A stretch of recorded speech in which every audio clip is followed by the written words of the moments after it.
Get this and get it straight. Crime is a sucker's road, and those who travel it wind up in the gutter, the prison, or the grave. This time I started with a Romanian from left field, got misled in the Philippine jungles, chased a beautiful blonde clear to Venice, and wound up with a friend from Siam, all without ever leaving Los Angeles. It happened like this. From the pen of Raymond Chandler, outstanding author of crime fiction, comes his most famous character in The Adventures of Phillip Marlowe.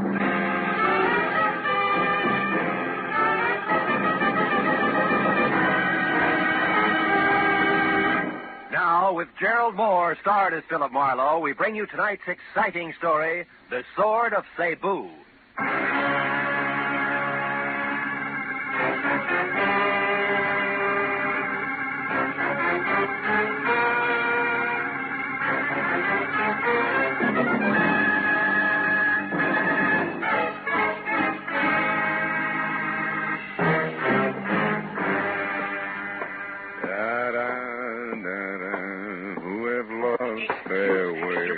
Where is the office of Phillip Marlowe, the detective, maybe? Yeah, sure. Right around the corner here to your left. Oh, thank you very much. My friend, you know this Mr. Marlowe, eh? Well, yes. Yeah, I think you could say I know him. Tell me, he is a reliable man? Well, it depends on what you want to rely on him for. Excuse me, will you? I want to unlock the door. What? You are Phillip Marlowe? Yeah, you're so right. Come on in, Mr. Never mind. Now listen to me. I will pay you twice what Henry Pound has offered to you. Also, I will add to that $1,000 for a bonus. Wait a minute. What is this Henry Pound, the 1,000? Please, I have not the time for haggling. We may get $2,000, but you must work for me, not for Henry Pound. You only pretend to work for him. Now, look, Bud, in the first place, I haven't heard from Henry Pound since I worked for him 4 years ago. Huh? Second place, I still don't know who you are or what you want. Huh? Maybe you better sit down over there, start at the beginning, and tell me. You are lying. Oh! You are trying to trick me. Very well, Mr. Marlowe. The short, dumpy man with wild black hair turned suddenly savage, swung a hard fistful of knuckles at my front teeth, and piled me back up against my office desk. By the time I got out into the hall, he was gone. I was going to follow him, but my phone, screaming for attention inside, stopped me. I decided to be philosophical about it. After all, screwballs find me all the time. Hello, Marlowe speaking. Hello, this is Henry Pound. Remember me? Yes. I just had a reminder. I've been trying to get hold of you for 2 hours. My boy, where have you been? Out to dinner. Now, listen, Mr. Pound, No, I be just... first, Marlowe. This is most important. What? I need your help again, immediately. It no doubt includes the stubby crumb with a head full of wild black hair and a nasty temper that left you on the run 10 seconds ago. Kurt Bavesco. Whatever you call him, it's probably it. Bavesco, Kurt Bavesco. He's the one man I have reason to fear, Marlowe. Yeah? Come out here to my place at once, will you, my boy? Old Henry Pound's future is dangling over a very deep abyss by the merest thread, all because the sword is gone. What sword? What sword are you talking about, Mr. Pound? On the island of Cebu in the Philippines, the Sword of Saybu. What? It means everything to me, and it's gone, vanished. I must have it back. Hurry, Marlowe.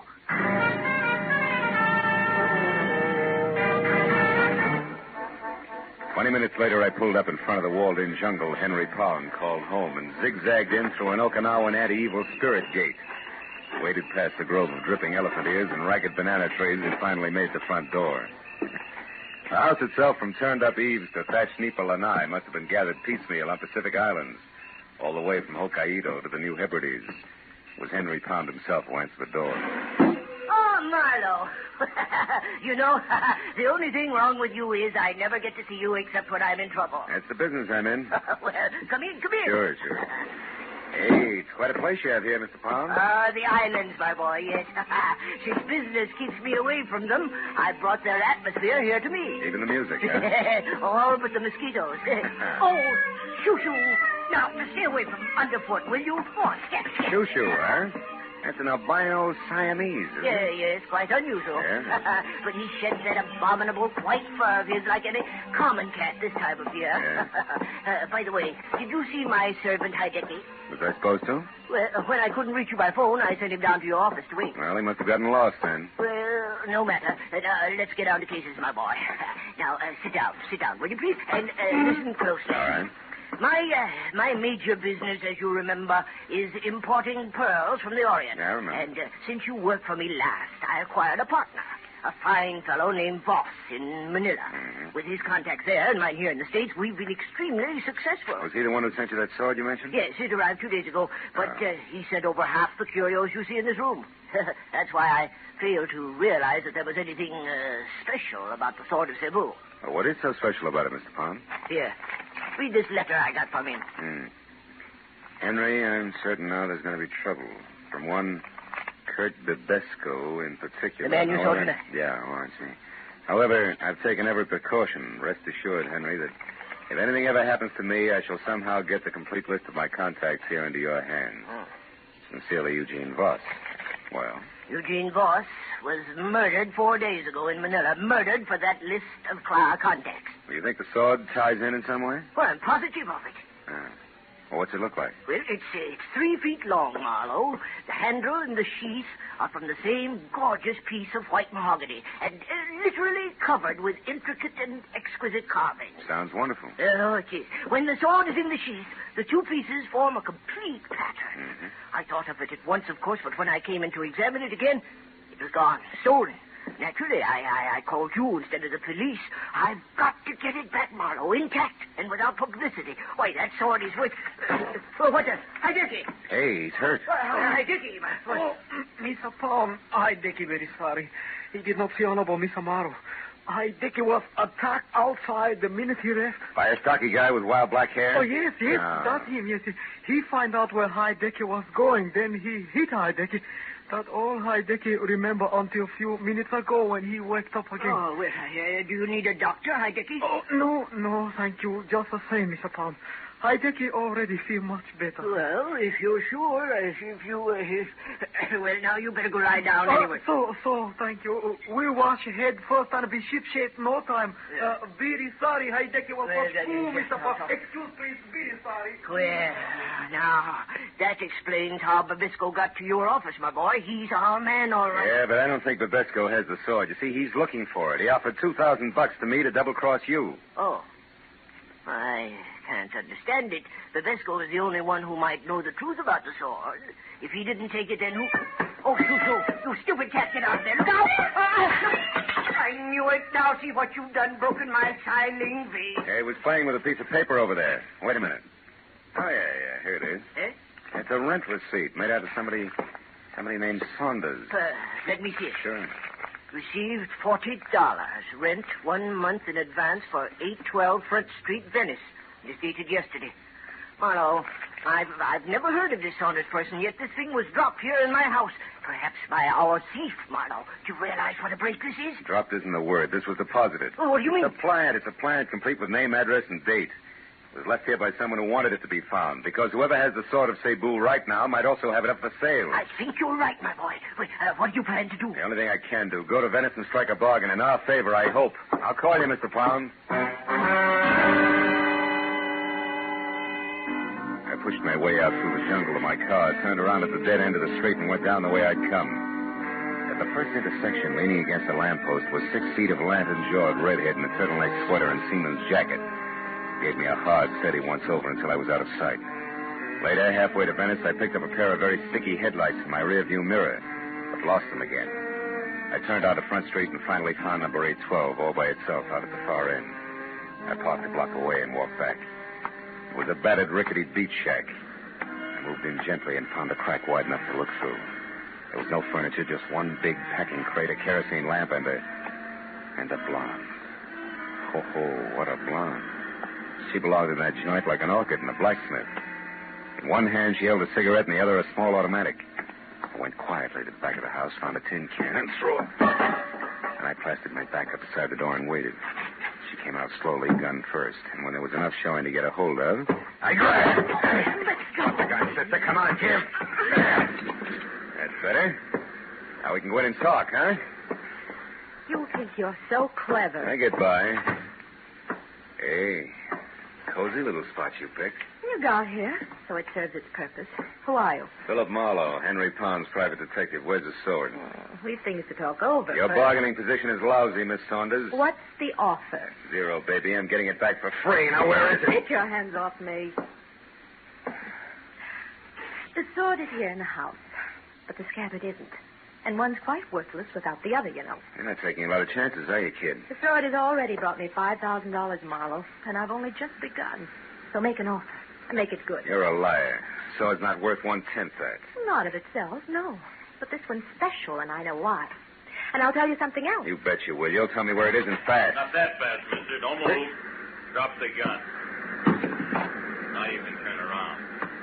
Well, the Lantern Joe with red hair. So you were tailing me after all. You said it. Now, wait a minute. Shut up. But I... Get out. The front door. Go on, beat it. I'll see you later. Now you, mister. Now what? Now we sit down, a couple of smart guys, and find a good, sensible way to work this out. Only I'm just a little smarter, because I got the only gun. Keep talking. What'd you say the sword was? Speak up, fella. Time's running out.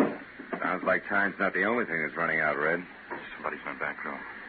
Sorry, Tootsie, but now this only works one way. Oh!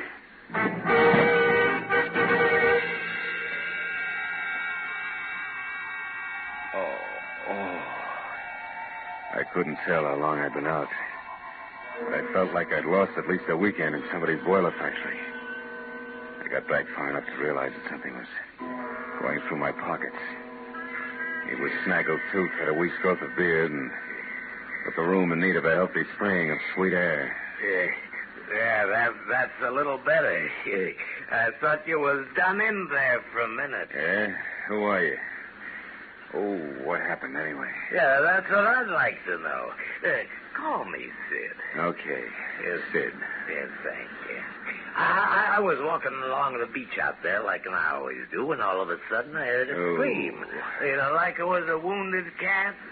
It came from in here. And I know this house has been empty for years.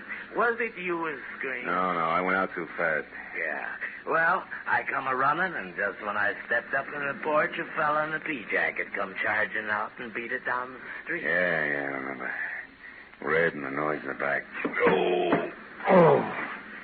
Have you been in there, that back room? Me? Yeah. No, I just looked this far, and then I found you. What's it all about, mister? What's back in there? Hey, bring that kerosene lantern, will you? Yeah, sure. Here, I got it. Look, a guy. Yeah, a wild-haired Romanian named Bibesco, with the Sword of Saybu sticking clear through him. Dead center.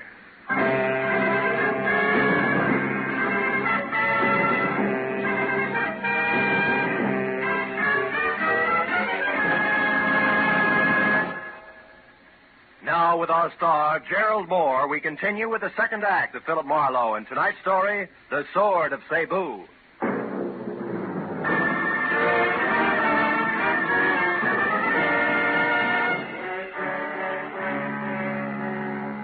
While the beachcomber gaped like a marionette with broken jaw strings of the impaled body of Kurt Bibesco slumped at our feet, I quickly covered the room and the back porch, which led to the beach outside, looking for the wooden sheath that belonged to the Sword of Saybu, just in case Claire Saunders had been bluffing.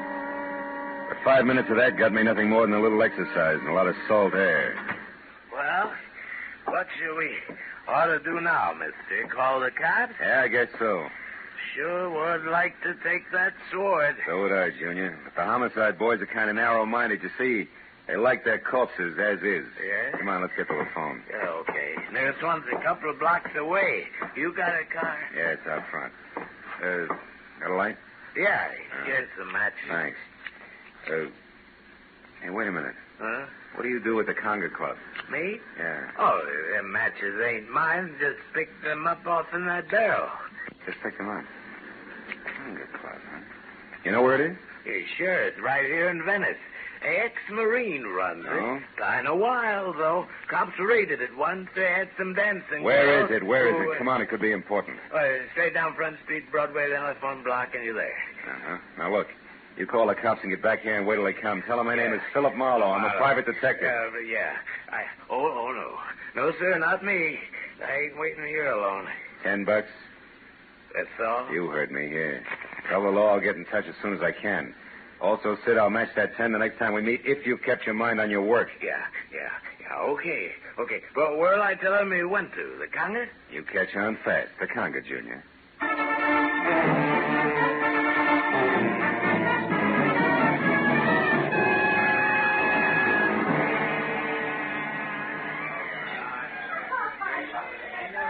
What'll it be, Max? Scotch and a little information.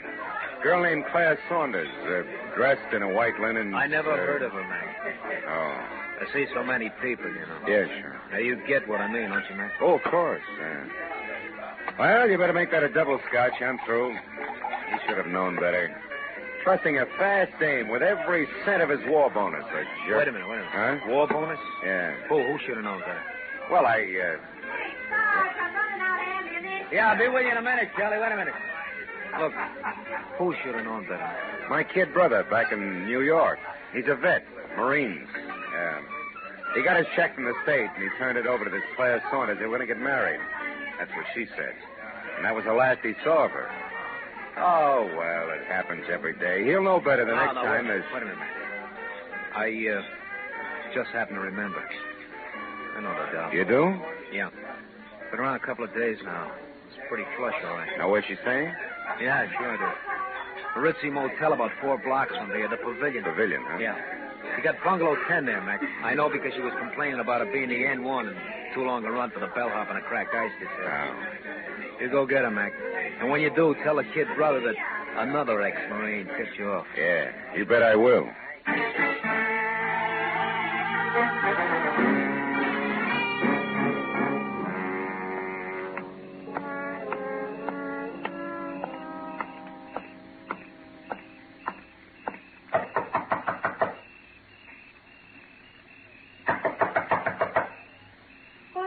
Bellhop, ice. Oh, there must be some mistake. You made it. Yeah, we're going to straighten it out right now. Your filthy hands. Quiet down, Duchess. Now, sit down, over there. Don't as much as bat a false eyelash. Well, you do what? Take inventory, baby. I know you're alone because I played Peeping Tom before I played bellhop. Chambermaids do a much-needed job on bedspreads. All right. So it's under the pillow. So you've got the sheets. Now, what are you going to do with it? And without the sword? You kidding, Duchess. You don't think I missed that back room at the cottage, do you? You found the sword there? And Kurt Babesco, who's wearing the sword the hard way, through his insides.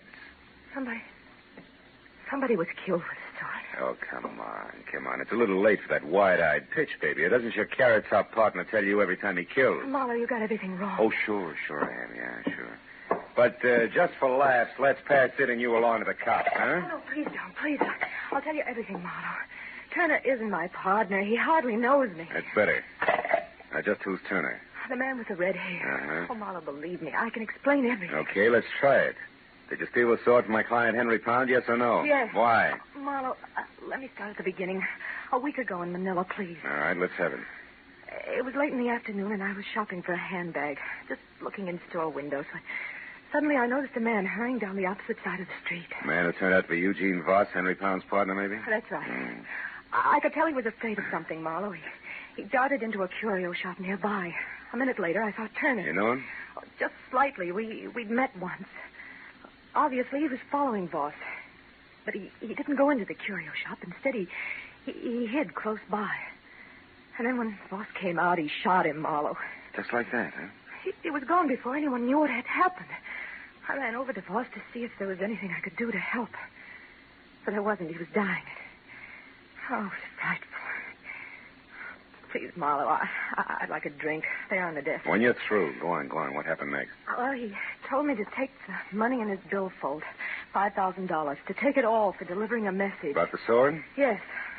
I was to get in touch with Henry Pound here in Los Angeles and tell him that the sword which Voss had just purchased in the curio shop was on its way. He should pay special attention to it. And then he died. Well, you decided that $5,000 was an awful lot for playing messenger boy, huh? Yes. So you said nothing to the police, grabbed the first plane for L.A., got the Pound's place here, and swiped the sword, right? I figured if for delivering the message was worth $5,000, the sword itself would be worth a lot more. But you had no idea why. Oh, no. Maybe a code in the pattern of the design and the jewels in the handle.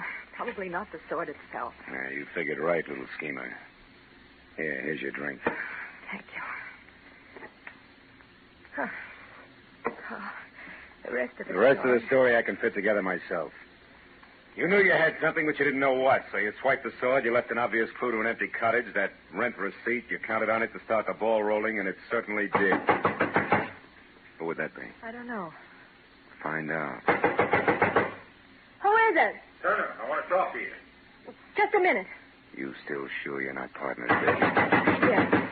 I told you the truth, Marlowe. All right, answer it. I'll wait here in the closet with the door open wide enough for the barrel of a .38, just in case you've never been to Manila. Go on. All right.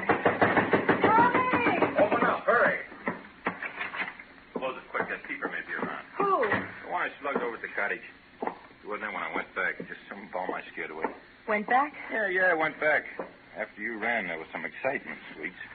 First, I slugged the people because I heard some noise in the back. I thought it was you. Me. I never returned to the cottage. I know it. It was a louse named Babesco. I got him all right. For the very sword he was after. The little number right here in my hand. He was competition. So were you, Sweets, except that I doped your angle a long time ago. What do you mean? Well, Voss told you something before he died in Manila. I stopped after I ran, Doll. I even came back. I saw you go for his billfold. Saw him mumble something. When I ran into you again here in L.A., I knew you were swinging in the dark. It was a nice try, Sweets. But you missed. Now, give me the sheet. These two belong together. Come on, hand it over. You don't want me to be rough to you, Doll. No. Here. Here it is. Oh, that's better. Like I said, they belong together. Huh. That's funny. They should fit them. What are you laughing at? The answer, Sweets, a slip of paper with a list of people on it. I think it's crumpled in the bottom of this sheet here, and that's why the sword won't go all the way home. Yeah, here it is. A piece of paper. A valuable piece of paper. Sure, names and numbers of all the players. That's it.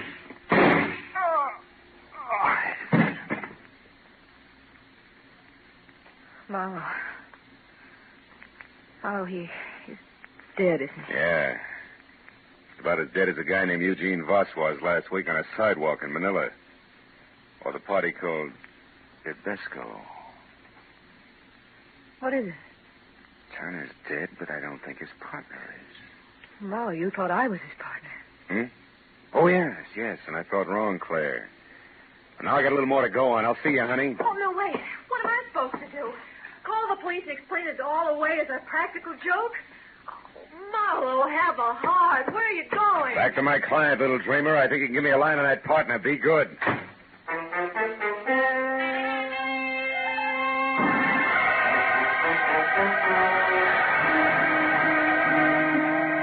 I was an hour plus driving slowly back to the transplanted world on Crestline Drive, and all the way I kept adding and subtracting all the screwball figures I'd run into, hoping that someplace I'd find a mistake.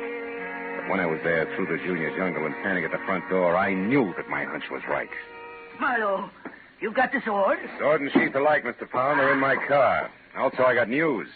Babesco's dead. I'm not sorry. So is Turner. I don't know any Turner, but why haven't you brought the sword and sheath in with you? Because they don't count, Mr. Pound. There wasn't any code in the pattern on either one. The answer was a slip of paper jammed down in the sheath. Here. Is that what we're after? Let me see. Yes, Marlowe, this is it. Oh, I knew he wouldn't fail me. I knew Boss was loyal. I knew it. Oh, better than that, Mr. Pound. You counted on it. And don't move a finger, Happy. It's a great night for killing. Now go on. Into the study. We're going to use the phone. But, Marlowe, you're insane. Sure I am. So much so that I let the hairs from an affectionate Siamese cat change my mind. About everything. Keep moving. The cat? What do you mean? I mean the Turner who shot Eugene Voss in Manila, who murdered Babesco out at the beach, who I just killed before he could kill me, had white hairs from a molting white Siamese cat all over his suit. What? The same kind of white hairs I got on mine when Shoo-Shoo rubbed against me. Now go on, open that door. In other words, Pound Turner was a friend here, not foe, and from there on in, it all figures. Or do you still think I'm insane? Yes, No, Marlowe, you're right. You bet I'm right. Turner was in this with me. A partner, you might say. You see, I knew that Eugene Voss was worried about competitors. Like Babesco, go on. Well, I knew that Voss would see I got his clients' list, the pearl dealers, if his life was really in danger. That gave you a brilliant idea. Put his life in danger. So you sent Turner to Manila to kill Voss once the list was on its way. Oh, how neat. But tell me, clean cut, why didn't you let Turner know about the sword at once? Because he was tricked. Voss planted a fake list at his hotel, hoping that Turner would find it and go his merry way, which Turner did. He didn't know it was fake until he arrived here this morning. Which, of course, didn't affect the scheduled murder. Nice and thorough, aren't you? Or have you left out some little detail I should know, like why you bothered having Turner get mixed up in this at all tonight? I would have brought the sword and sheath back for you without him. I know you would, Marlowe. That's why I hurried you. But I also knew that there was a good chance that in finding the sword, you would also find that I deal in opium, not pearl. Oh, fine. And Turner was right behind me all the way, ready to kill me if I found that out from say, Babesco, huh? Precisely. Turner was right behind you, Marlowe, even as Heidecky is right behind you now in the dark. You fool. Why do you think I kept talking here, kept confessing? Speak up, Heidecky. Heidecky, talk! He can't, Mr. Pound. What? Heidecky is very unconscious. He's what? I hit him with a vase, a Philippine No, island vase. no, you're lying! Heidecky! Heidecky! Hold it, Pound! Oh, my leg! Oh. Marlowe, you got him. Marlowe! What's the matter? Behind the curtain. There's nothing there, honey. Huh? Nothing more than a friendly cat named Shoo Shoo.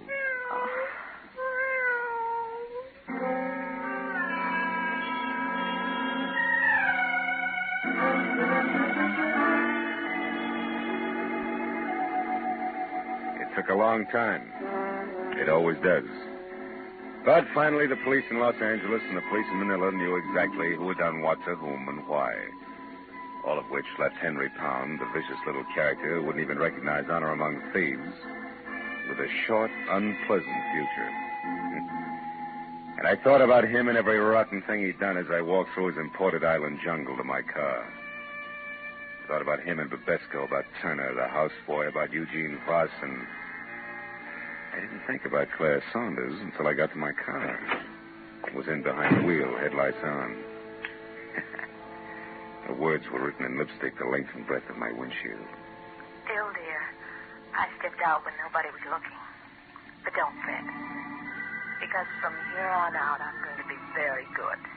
I've learned my lesson. P.S. My plane doesn't leave until morning. Would you like to help me Wait for it at the airport cafe. They have good food and they're open all night. Claire. Airport cafe. It's an hour's drive. Unless I hurry.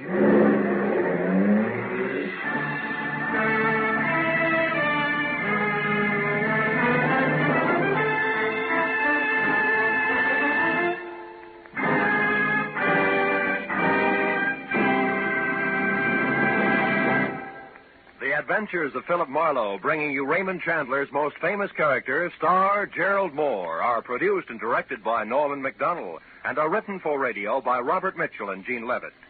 Gerald Moore can currently be seen starring in Republic's The Blonde Bandit.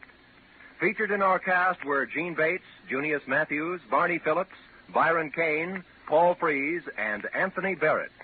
The special music is composed and conducted by Richard Arant. Be sure and be with us again next week when Phillip Marlowe says...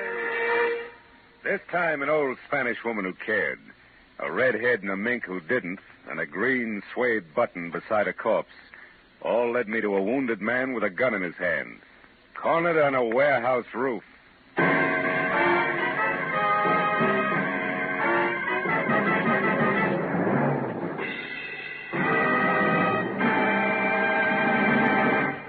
Now, stay tuned for Pursuit, which follows immediately on most of these same CBS stations. This is Roy Rowan speaking. This is CBS, where Burns and Allen are heard every Wednesday night, the Columbia Broadcasting System.